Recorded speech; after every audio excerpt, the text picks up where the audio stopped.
Donne e imprenditoria, può funzionare davvero?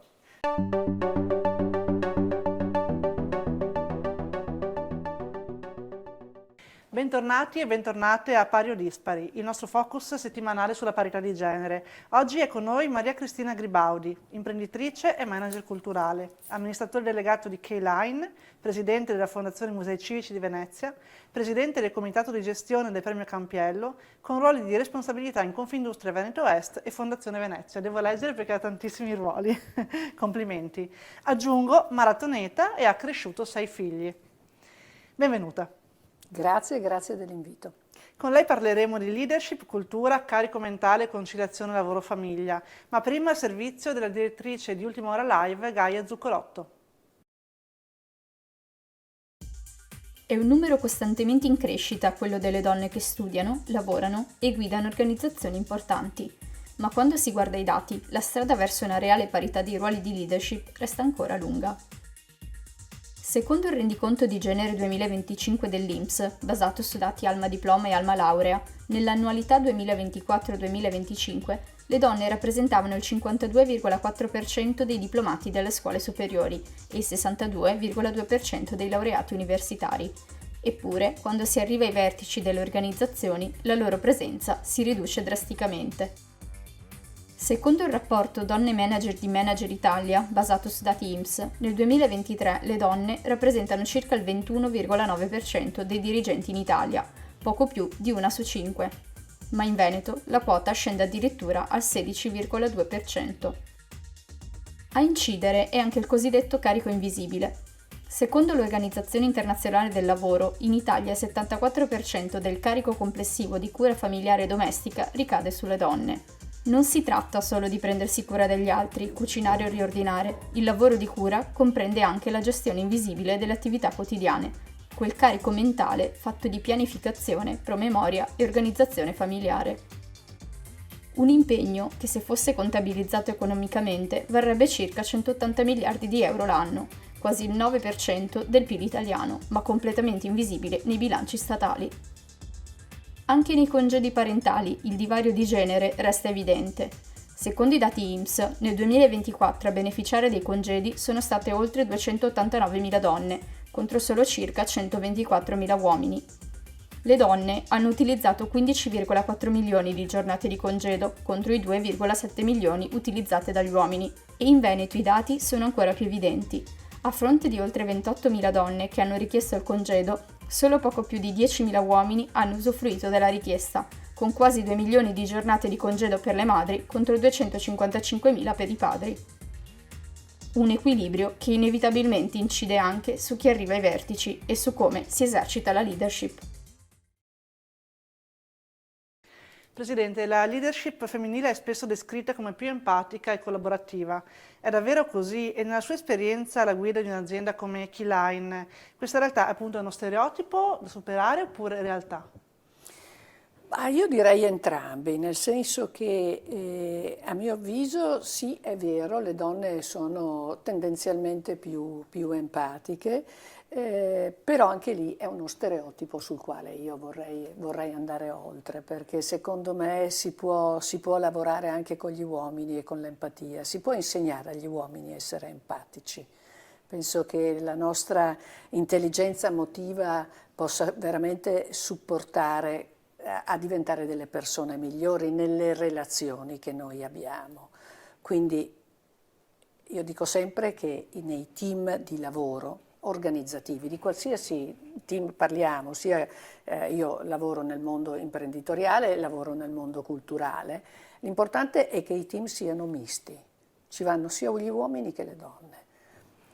In Keyline abbiamo forzato e siamo arrivati a un 40% di presenze femminili, passando dal 18%, perché è un'azienda metalmeccanica quindi dove è più complicato magari trovare donne che facciano determinati lavori.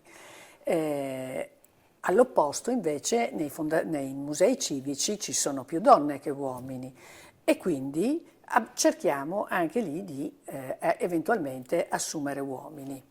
Ecco, lei più volte ha parlato dell'importanza di fare rete. Sappiamo che non è facile, ma quanto può essere determinante nel cambiare un po' l'approccio alla parità di genere? Allora, è fondamentale fare rete. C'è un problema a monte, secondo me, che le donne non sono state educate allo spirito di sorellanza. Quindi è quasi, possiamo dire che è più facile negli ambienti lavorativi far rete tra uomini che tra donne. Perché le vediamo come dei nostri competitor, no? E quindi difficilmente magari ci fidiamo delle altre donne. E questo secondo me appunto dovremmo cercare veramente di rompere questo soffitto di cristallo. Le donne difficilmente fanno fare carriera alle altre donne, questo in senso generale. Poi ci sono delle eccezioni. Io ho avuto uomini che hanno creduto in me e ho avuto donne che hanno creduto in me. Io credo che se c'è del talento, prima o poi le persone si rendono conto che quella persona ha quelle abilità e quelle capacità e che possono sicuramente fare la differenza all'interno dell'organizzazione. Ecco, nel suo ruolo di presidente della Fondazione Musei Civici, quanto può essere determinante la cultura, l'arte in questa battaglia quotidiana, diciamo, per essere più inclusivi?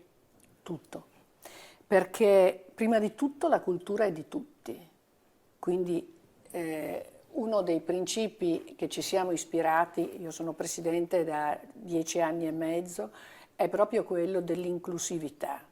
È un tema sul quale noi dobbiamo educare le nuove generazioni. Noi come musei civici facciamo attività educative coinvolgendo oltre 45.000 persone, che sono tantissime, perché ci siamo resi conto che l'aspetto formativo da una parte, ma sostanzialmente e soprattutto educativo, è la chiave di volta per le nuove generazioni e per un mondo migliore. La cultura deve essere diffusa e a quel punto lì più tu sei a conoscenza di determinate cose e meno hai paura dell'ignoto. Quindi ed è per questo che io uso sempre questo termine dell'educazione, che per me è fondamentale. Educare nella famiglia, educare a scuola, educare nelle organizzazioni. Il rispetto e l'inclusività per l'altra persona, di qualsiasi sesso essa sia, di qualsiasi religione sia, da qualsiasi popolo avvenga, no? Perché dobbiamo essere consapevoli che dobbiamo cercare di accettare l'altro nella sua diversità o l'altra nella sua diversità. Assolutamente. Sappiamo che le donne nei ruoli apicali non sono frequenti nel mondo del lavoro. Nella cultura questo è meno vero? Allora, io direi che nel mondo della cultura ci sono molte più donne che uomini, però tendenzialmente poi magari gli uomini in qualche modo riescono a incidere di più o magari riescono ad arrivare a posizioni apicali, non valorizzando la squadra. Quindi la mia esperienza portata all'interno della Fondazione Musei Civici, che era un'esperienza dal mondo imprenditoriale, ma io ho sempre solo lavorato così. Io mi sono molto ispirata al modello di mio padre. Mio padre era un imprenditore, ma prima di tutto era un uomo che è sopravvissuto a un campo di concentramento. Quindi per lui il suo obiettivo è stata tutta la vita creare posti di lavoro dando la dignità del posto di lavoro, perché l'uomo riesce proprio a sentirsi, a valorizzare se stesso attraverso la fatica e il sudore. Uno degli aspetti più importanti che io ricordo sempre è che il mio papà non mi ha mai trattato come una bambina, come una femmina, ma come una persona. E io credo che questo sia stato il grande insegnamento che mi sono portata dentro e che probabilmente è quello che poi mi ha permesso di raggiungere quella giusta dose di autostima per cui non cerco di prevaricare sugli altri, ma neanche di essere sottomessa, ma di ritrovarmi il mio spazio nella mia comfort zone, anche se poi sono una persona che, essendo una maratoneta, mi sfido. Accettare il ruolo in Fondazione Musei Civici di Venezia, io sono un'appassionata d'arte ma non un'esperta d'arte, per me è stato uscire dalla mia comfort zone, e questo è un altro grande allenamento che io consiglio alle donne, di spingersi sempre oltre, di provare, ma non per essere, io non sono mai competitiva con gli altri, sono competitiva con me stessa. Sempre superare i propri limiti, alzare un po' l'asticella. Sempre. In questo si sente di poter essere un esempio, si sente come un esempio, lei, donna imprenditrice, al vertice di tante realtà, che ha cresciuto 6 figli, attiva nello sport. Allora, io sono del 1959, ho 66 anni. Direi di sì, che adesso sì, a questa età posso dire sì, sento di essere un esempio. Me l'avesse chiesto 10 anni fa e avrei detto di no. È una responsabilità questa? E adesso sì, sento questa responsabilità che però è una responsabilità che io cerco di sentire con leggerezza, perché per me quello che è importante è continuare ad essere, parlo di me, sempre allineata con quella bambina con cui ero. Addormentarmi alla sera con quella bambina che ho dentro di me e che mi fa, nonostante siano giornate pesanti, complicate, come tutti noi, chi è che non ha una vita complicata, però che mi fa dormire serenamente. Non dormo moltissimo, ma quelle ore che dormo serenamente. Si parla spesso di conciliazione lavoro-famiglia come uno dei grandi temi della mancata parità di genere. Quanto e come possiamo ribaltare questo concetto appunto di un fatto privato, invece renderlo un problema della società e dell'azienda? Perché se no, se è un problema privato è sempre solo della donna. È sempre a peso della donna. Sta a te. Invece bisognerebbe un po' forse cambiare. Anche qui c'è un aspetto educativo sul quale bisognerebbe lavorare, intanto prima di tutto su chi educa.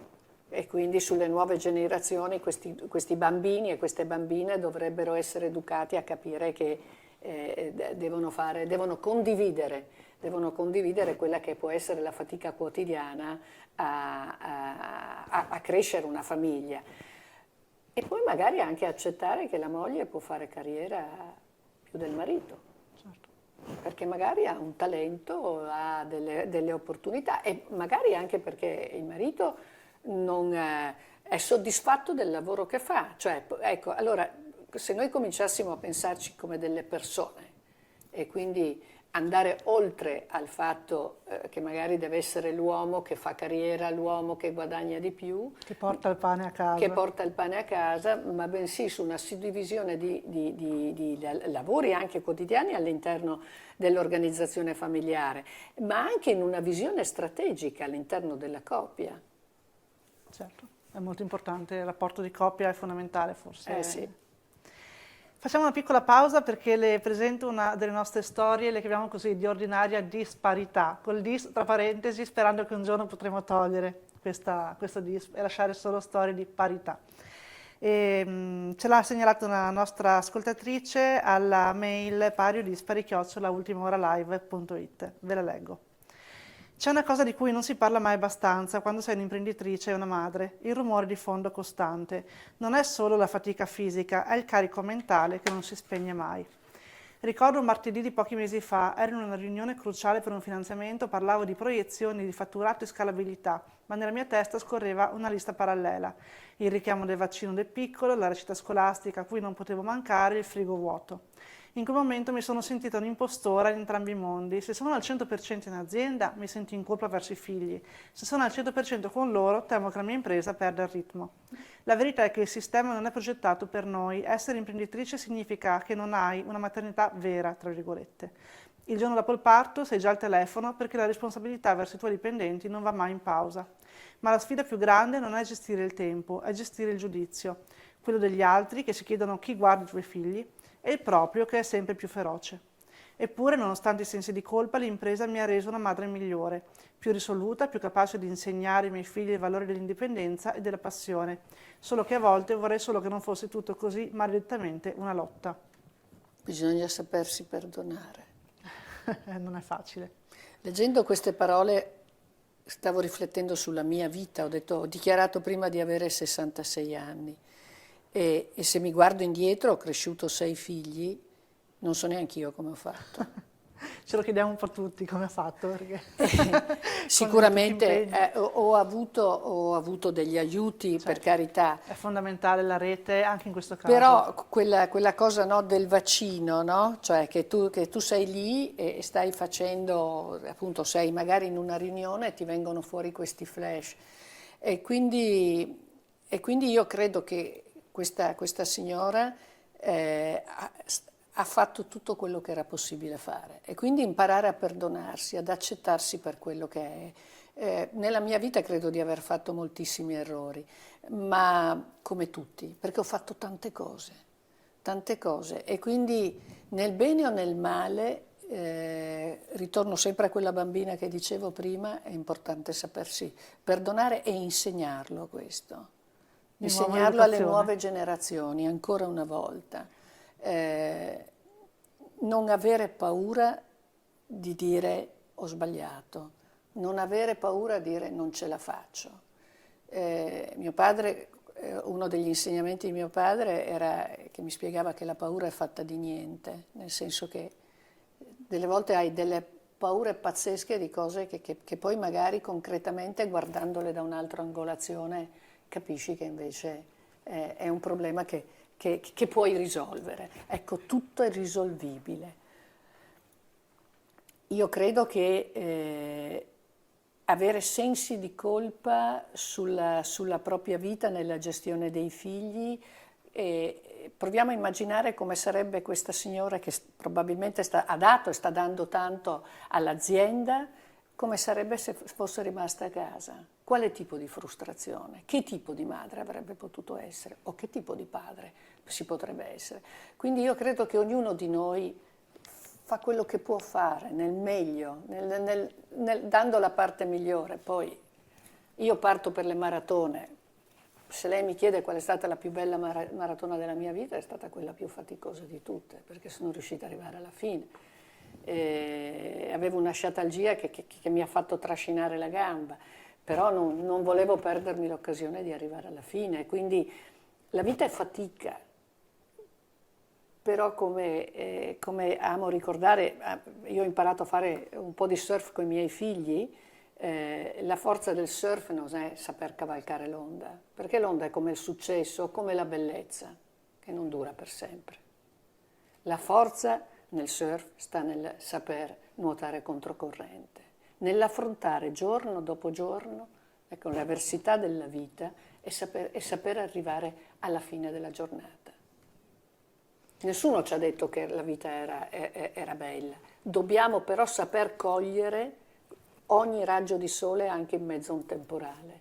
Oggi qua per me è un momento bellissimo perché mi date la possibilità di poter raccontare la mia esperienza di una donna di 66 anni. E raccontiamo la sua esperienza nell'azienda. Key Line è pionieristica rispetto appunto alle pari opportunità, alla parità di genere, welfare aziendale, flessibilità. Qual è secondo lei quello che più di tutti aiuta nel percorso verso la parità di genere? Se c'è un aspetto o se sono tutti indispensabili, insomma, il più efficace? Allora, parlare con le persone che lavorano con te, fare rete con le persone che sono nella tua squadra e cercare di capire quali sono all'interno di quell'organizzazione effettivamente le esigenze di quella squadra. Noi abbiamo preso la certificazione conciliazione lavoro e famiglia nel 2009-2010, veramente una vita fa. E poi avevamo adottato il sistema di fare dei questionari per capire effettivamente quali erano le esigenze all'interno della nostra organizzazione. Perché io posso anche fare una convenzione con l'asilo fuori dall'azienda, ma se il problema è che io ho persone che vengono da paesi diversi e quell'asilo a loro in quel momento magari non può essere utile, la cosa migliore è quella di noi avevamo creato un comitato tecnico-scientifico per cui all'interno della nostra organizzazione, la presidente era un'operaia, individuavamo quelle che erano le attività da poter poi attuare per creare dei vantaggi. La parità di genere che abbiamo portato la certificazione invece nei musei civici di Venezia, noi abbiamo tenuto presente e li voglio ricordare qua, la valutazione ha tenuto presente queste aree chiave che sono cultura e strategia organizzativa, governance, processi delle risorse umane, opportunità di crescita e inclusione delle donne, equità remunerativa per genere, tutela della genitorialità e conciliazione vita e lavoro. E questi sono temi proprio perché un'azienda metalmeccanica capisce che la flessibilità, quando noi parliamo di la fabbrica che ha degli orari o catene di montaggio, ci sono determinati problemi, mentre lavorare all'interno di una organizzazione culturale si possono modellare in maniera diversa, quindi calare in ogni organizzazione quelle che possono essere le esigenze del gruppo in quel momento. Alle giovani donne che temono di dover scegliere tra lavoro e famiglia, un po' l'ha detto, forse di non mollare, però che consiglio darebbe? Vale la pena comunque Vale farlo? sempre la pena se lo senti.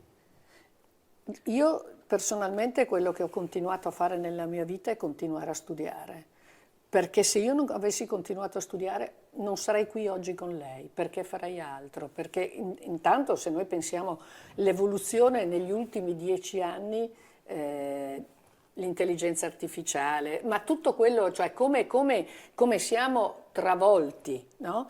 E quindi persone magari senior come me diventerebbe complicato riuscire a creare delle situazioni di evoluzione o di coinvolgimento. Quindi lo studio secondo me diventa assolutamente importante e strategico.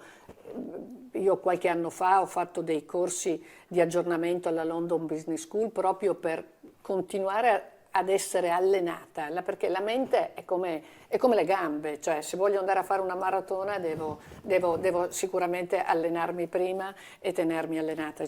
Io sono una persona che va in palestra alle 6 del mattino, perché magari rinuncio a una cena alla sera, però per me lo sport è un aspetto molto importante. Lo è perché ci allena alla fatica, lo è perché godi della tua fatica, godi del tuo sudore, e quindi hai un approccio anche alle situazioni che magari, chi è che, io non so lei, ma io ho un'agenda e ho sempre delle situazioni che poi difficilmente riesco a stare all'interno dell'agenda, no? C'è sempre qualcosa che devi in qualche modo incastrare, no? Altra cosa, se posso darle un consiglio, che ho qualche anno più di lei, la storia di essere multitasking, basta. Anche no. No, basta, quella cosa lì, dimentichiamola. Io devo veramente chiedere scusa perché per anni ho detto che mi sentivo multitasking e sembrava quasi una cosa che è vero. Ma no, perché poi le persone, e magari il mondo maschile ne approfitta. Se io riesco a fare 3 cose in contemporanea, sicuramente il cervello di un uomo riesce a farlo lo stesso. Questo anche a casa. Uno stereotipo da abbattere anche Questo è uno stereotipo da abbattere. È solo allenamento, senza Guardi, tornare all'allenamento. Io ho fatto un esperimento anni fa in azienda da noi sulla Lean Organization. Dovevamo fare un corso di aggiornamento all'interno della fabbrica tra uomini e donne. E a un certo punto c'era una disparità, erano stati inseriti da parte di un mio responsabile più uomini che donne. Io ho chiesto che ci fossero metà uomini e metà donne. E lui poi è tornato e mi ha presentato l'elenco di metà uomini e metà donne. E poi io gli ho detto, guarda, secondo me vedrai che il risultato maggiore sarà quello delle donne.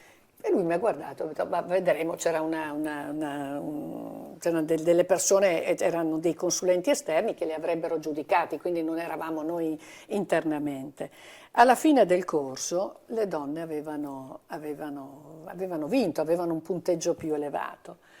Allora lui viene da me e dice, ma come facevi a saperlo? Dimmi perché. E io le ho detto, ascolta, io so che tua moglie lavora, no? Bene. Adesso tu vai a casa stasera e guarda come tiene la dispensa e tu noterai che quella si chiama Lean Organization. Guarda come tiene il frigo e quando tua moglie scongela il pezzo di carne che ha comprato, ma il più vecchio, non quello che ha comprato ieri, quella si chiama Lean. E quindi mentalmente le donne hanno questa grandissima capacità, però che gli altri non devono abusare. Possiamo educare anche agli altri. Anche gli altri. Assolutamente. Un'ultima domanda che riassume un po' tutto quello che siamo detti, la facciamo a tutti i nostri ospiti. Perché la parità di genere è un tema che riguarda tutti? Perché spesso si dice è solo per le donne, no? No, riguarda assolutamente tutti e soprattutto gli uomini, perché quando noi lei non dovrà più farmi queste domande, vorrà dire che avremo raggiunto la parità. Perché di fronte a noi non dobbiamo più vedere un uomo e una donna, ma delle persone con dei sentimenti, con delle capacità e con dei talenti. Quindi cominciamo a immaginare che davanti a noi abbiamo delle persone con gli stessi diritti che hanno tutti. Prima di lasciarci sono particolarmente contenta di parlare di sport avendo lei maratonetta qui e presentiamo il progetto Equal Play nel servizio di Giulia Mazzariol.